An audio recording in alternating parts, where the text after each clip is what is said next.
ఇప్పుడు చాలా మంది ఈ ఏడాది మీద ఫోకస్ పెట్టడం మానేశారు. దసరాకు ఎవరు లేరు, దీపావళికి ఎవరు లేరు. రావాలనుకున్న వారు డిసెంబర్ మీద ఫోకస్ చేస్తున్నారు. Year end game fix. మరి న్యూ ఇయర్ లో సంక్రాంతికి ఎవరెవరు వస్తున్నారు అంటూ ఆరా తీయడం మొదలైంది. అందులో ఇప్పటికీ ముగ్గురు సీనియర్ హీరోలు సీట్ కన్ఫర్మ్ చేసుకున్నారట. వారెవరు? నందమూరి బాలకృష్ణ ఎప్పుడొస్తారు? లాస్ట్ ఇయర్ భగవంత్ కేసరితో బరిలోకి దిగారు. ఈ ఏడాది ఎన్నికల పుణ్యమా అని నందమూరి అందగాడి సినిమా షూటింగ్ పోస్ట్ పోన్ అయింది. రీసెంట్ గా మళ్లీ షూటింగ్ మొదలుపెట్టి మేజర్ పార్ట్ కంప్లీట్ చేశారు. ఇంతకీ రిలీజ్ ఎప్పుడు?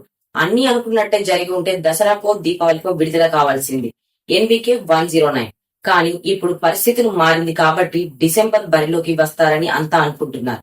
కానీ చివరి నెలలో రష్ ఎక్కువగా ఉండటంతో కలిసొచ్చే సంక్రాంతికి ఫిక్స్ అవుదామని అనుకుంటున్నారట నందమూరి నరసింహ బాలయ్య. ఆల్రెడీ అక్కడ ఇద్దరు సీనియర్ హీరోలు రెడీగా ఉన్నారు. పొల్లాచిలో బిజీగా ఉన్నారు విక్టరీ వెంకటేష్. అనిల్ రావుపూడి డైరెక్షన్ లో తెరకెక్కుతోంది ఈ సినిమా. సంక్రాంతికి రావడం పక్కా అని ఎప్పుడో ఫిక్స్ అయ్యారు అని.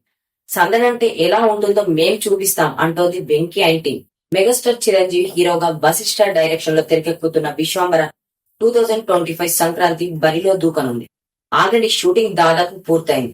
విజువల్ ఎఫెక్ట్స్, డబ్బింగ్ పనులు కూడా స్టార్ట్ అయ్యాయి. సో ఈసారి బాలయ్య, వెంకీ అండ్ చిరు కలిసి సంక్రాంతికి సందడి చేయబోతున్నారన్నమాట.